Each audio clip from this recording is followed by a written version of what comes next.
In today's lesson, we will learn about electron affinity. So the word affinity means liking. Okay, so what do we mean by electron affinity? It is the energy change that is associated with adding an electron. Okay, so let's look at this diagram here. We have chlorine atom, and when we add an electron to this chlorine atom, now we have a chloride ion. Okay, and when we add an electron, energy is released. As you can see, this is a negative number, negative 349 kilojoules per mole. So this is what is happening here. The chlorine atom has gained an electron and formed a chloride ion, and the energy that is associated with it is negative 349 kilojoules per mole. Energy is released in this process.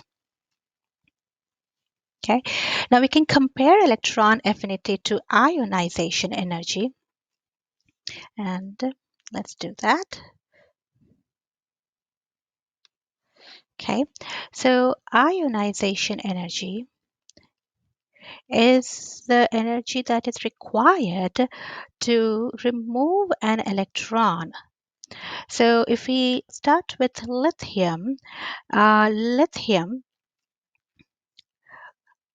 can form a positive ion by removing an electron.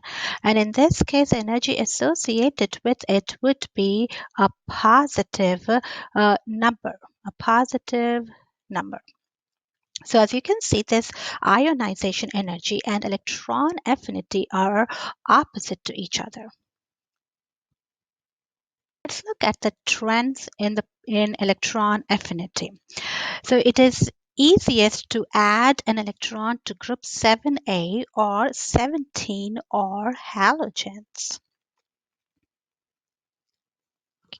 Okay, the reason is they're closer to the noble gases, and just by adding one electron, they get the full energy level, or they have a complete octet, which is 8 valence electrons. So the trend for electron affinity is that as we move across the period, that means from left to right, atoms become smaller and the nuclear charge is increasing, and therefore electron affinity, which we are going to represent as EA, electron affinity, EA would increase. Electron affinity would increase as we move across a period. And now let's look at what's happening as we move down a group, So as we move down a group, the electron affinity decreases, and the reason is that the number of energy levels are increasing. The electrons are further away from the nucleus. The hold of the nucleus on its outermost electrons is very less. So it's less likely to add an electron to an atom. So therefore, electron affinity decreases as we move down a group. So the trend that we just saw is that as we move across a period, the electron affinity increases. And as we move down a group, the electron affinity decreases.